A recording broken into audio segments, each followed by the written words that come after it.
See them? Fantastic. And here we go.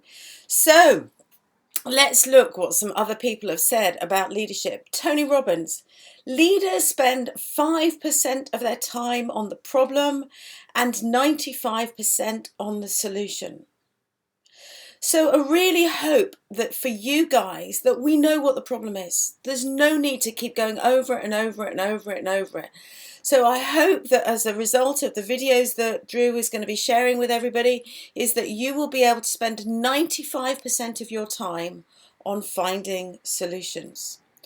So what is leadership? So let's look at what many people say about leadership.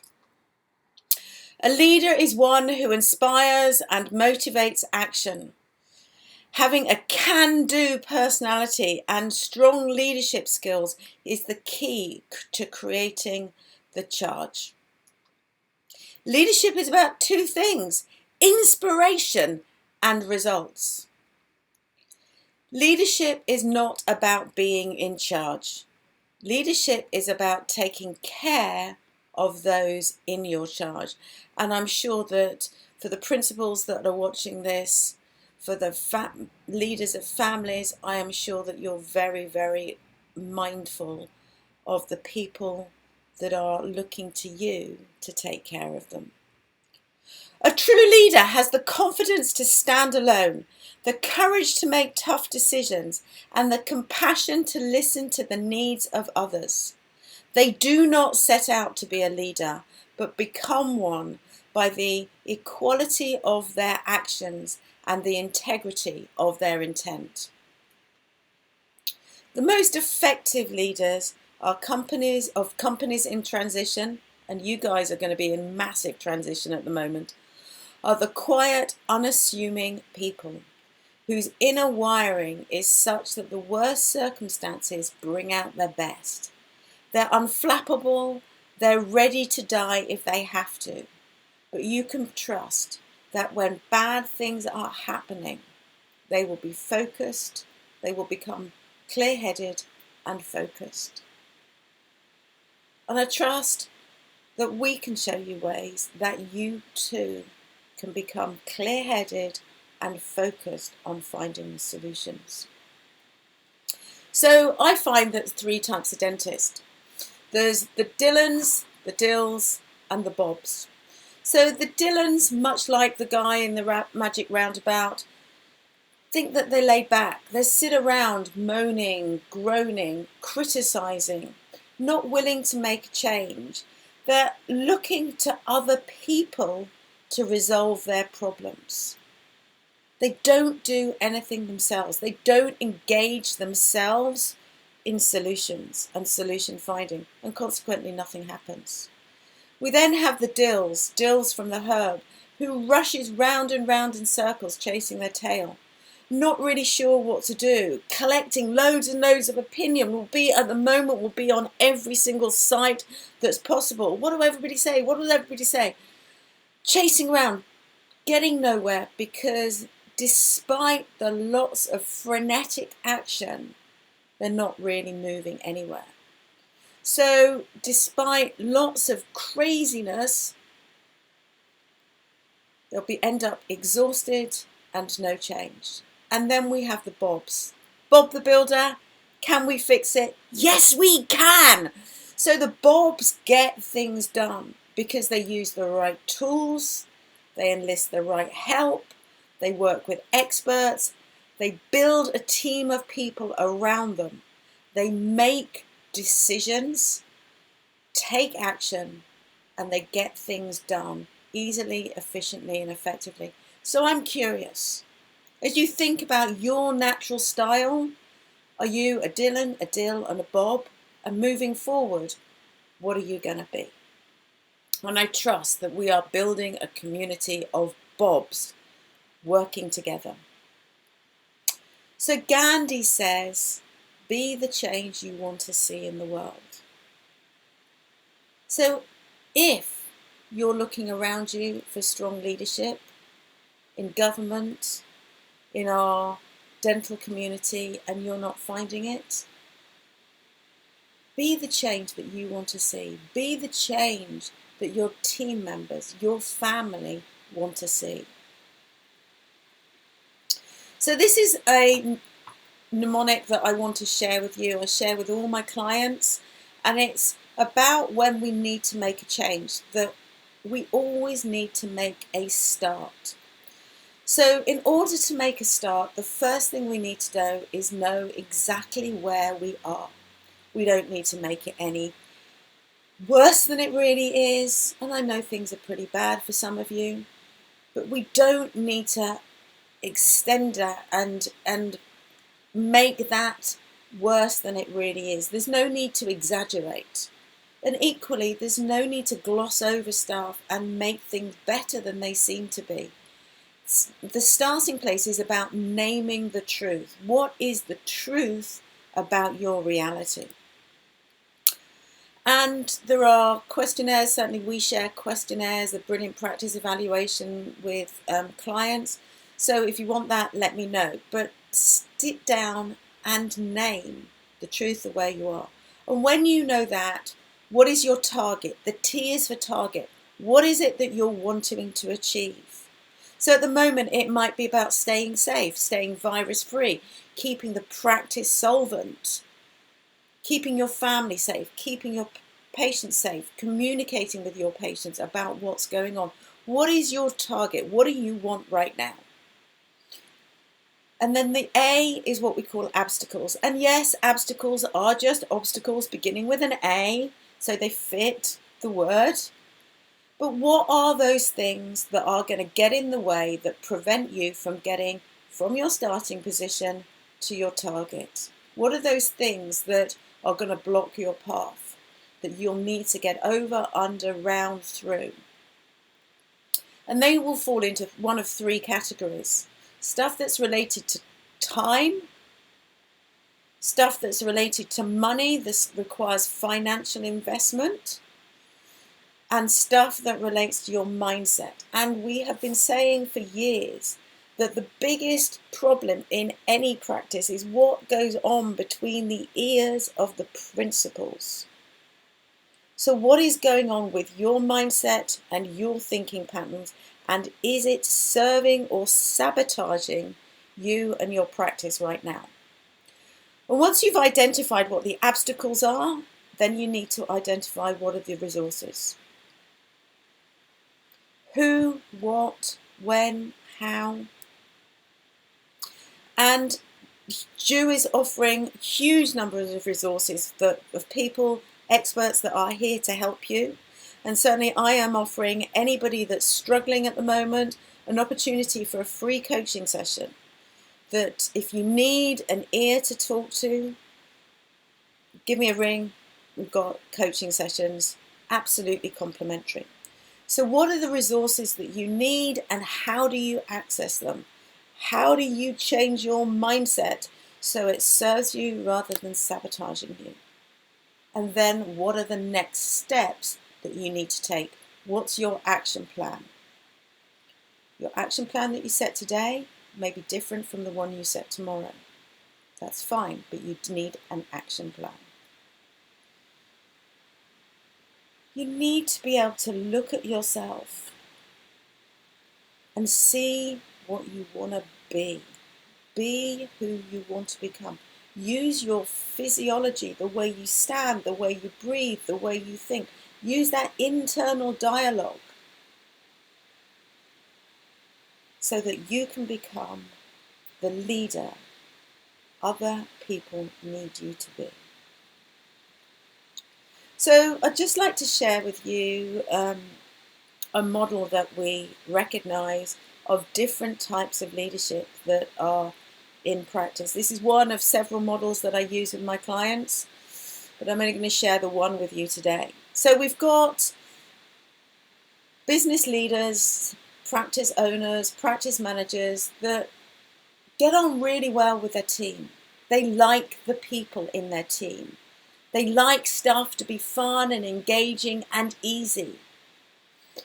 But they're not really focused on outcomes. They don't really understand the key performance indicators. They don't know what's going on with the performance of their business. They don't like managing the business of their business. And these people are accommodators. Their style of leadership is that they'll just fit in and do the stuff just so long as the team stay happy. Then we have people that, do you know what? The team members are more of an inconvenience. They don't really like them. They don't talk to them.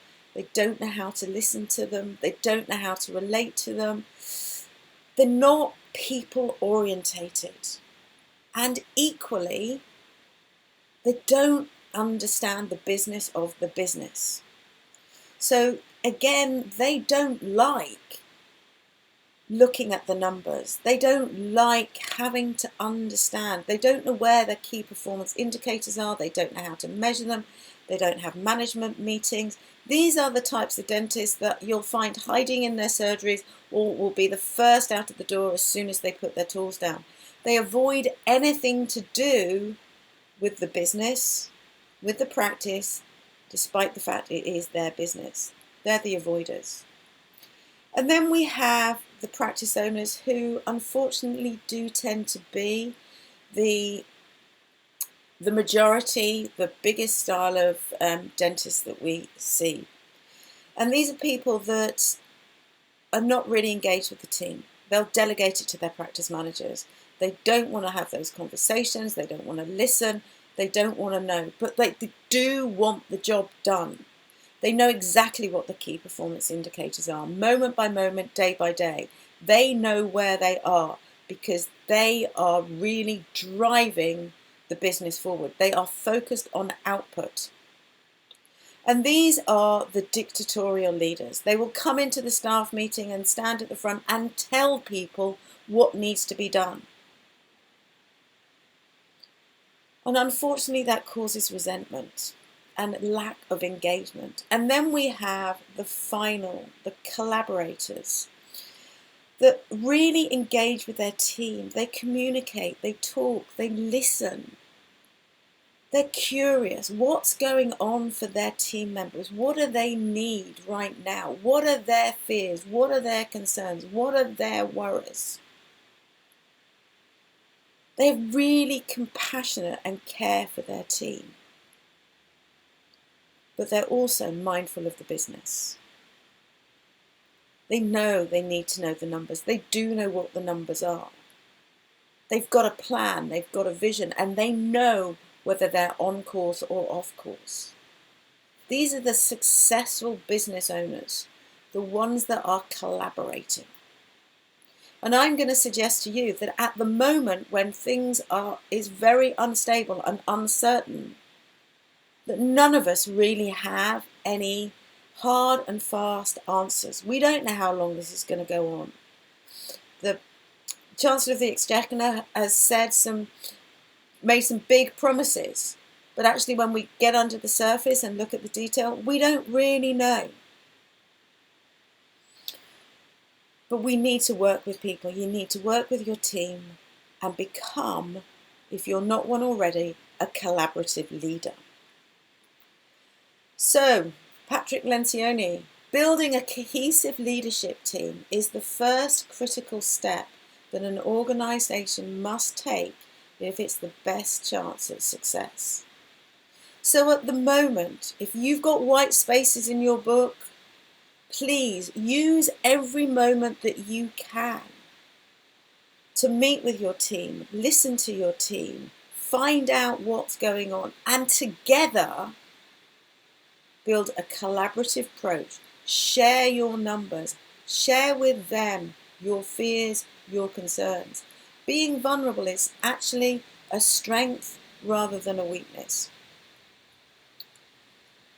Jim Collins, who's written some amazing evidence-based works on leadership, Good to Great, is one of the best books that I think I have read on leadership. And he talks about level 5 leadership. He calls it level 5 because it can't be defined as things that you do. Level 5 leadership is a way of being. And level 5 leaders are fanatically driven. They're infected with an incurable need to produce sustained results. They are resolved to do whatever it takes to take a company from great, make a company great, no matter how big or hard the decisions.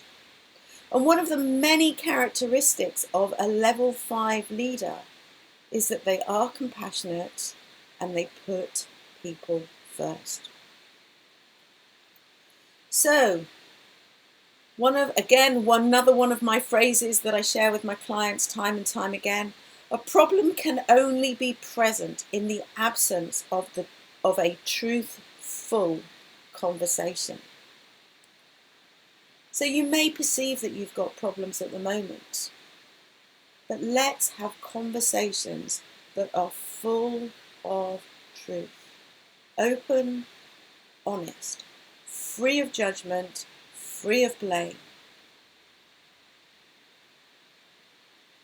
Because then, and only then, will we be able to get through this situation. So, building on what Jim Collins says, great leaders do not make easy decisions, they make the best decisions. So I hope that this and the previous statement about problems can only be present in the absence of a truthful conversation, I hope that these become brainworms for you, that when you face a problem, you think to yourself, oh, what's the conversation that I need to be having? What's the truth that needs to be revealed? And what are the best decisions that I can make in this situation? Acknowledging they may not be easy. So, at the moment, what I'm going to suggest that you do is that you find your trusted source for information about COVID-19 and what is going on and how it's affecting dentistry. And turn the rest of it off. Turn your alerts off on your mobiles, turn off the email sounds, turn off the WhatsApp, turn off all those bings and pings. Choose your trusted sources and go to them and turn off all that other noise. Meet with your team. Meet with your family. Have your huddles, and if you haven't previously been having a daily huddle, you need to start one right now. And for some of you, you will have team members who are self-isolating. Engage with them. Use some online media, whether it's FaceTime, Skype, GoToMeeting, Zoom, whatever is your platform of choice. Meet, listen, discuss. And the key to this is listening.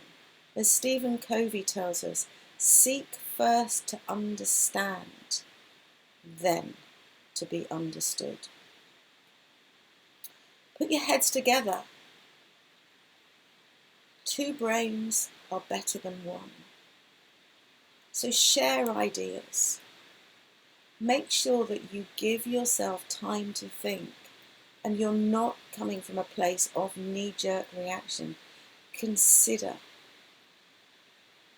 Make sure that you are making the best decision, and you can only do that when you have time to consider and reflect the consequences and the unintended consequences. And once you've made a decision, stand by it.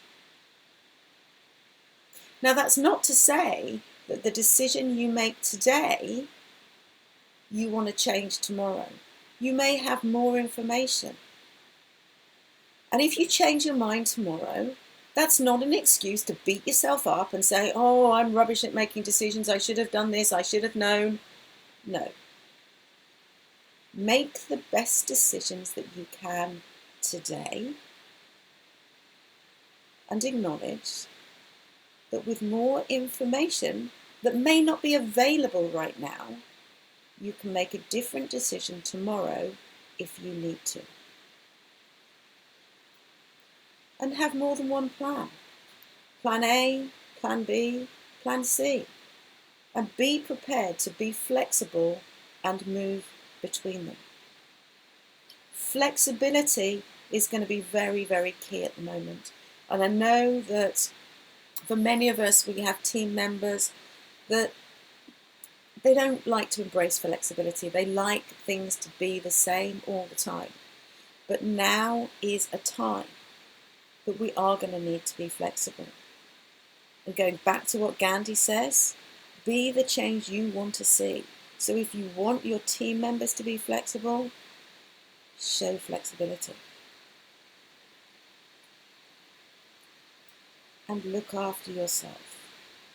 You're very familiar with the advice on the planes about putting on your oxygen masks first.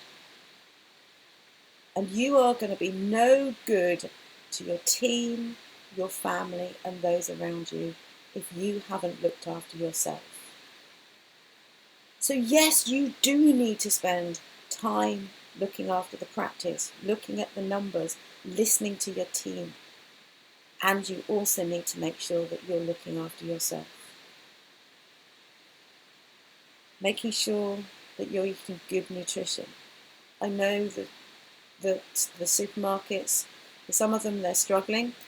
The fruit and veg aisles do seem to be full, but do make sure that you are, where you can, taking your vitamins, taking your supplements, eating fruit and veg, avoiding the alcohol, avoiding the caffeine, avoiding the fizzy drinks, avoiding the cigarettes, avoiding all those things that sap your physical and mental well-being. Make sure that you're hydrated. Sleep well. We're running another webinar next week on sleep and how to make sure that you can sleep. So if you're struggling sleeping, you might want to join that. Sleep well if you can. Exercise. Make sure that you are going out, running, cycling, walking, yoga at home. You may not be able to go to the gym and lift weights, but use the cans, do something. Make sure you are exercising and getting outside. We know it's social isolation, but you are allowed to get outside. Please get outside in the sunshine and breathe some fresh, clean air. So look after yourself and pick up the phone. If you're struggling, please make sure that you do not struggle alone. Can't speak for anybody else, and I'm sure that many others are doing the same, but I am offering free complimentary coaching sessions because I know that it's a difficult time and you need somebody to listen to you. You're listening to your team members, you need somebody to listen to you. So please pick up the phone, organise a session, and make sure that you've got the support around you. Because your future needs attention today. So I wish you all the best. We are here to help you. Thank you to Drew and all the other people that are involved in tubules. Thank you for participating. And we look forward to seeing you at the other side. Bye for now.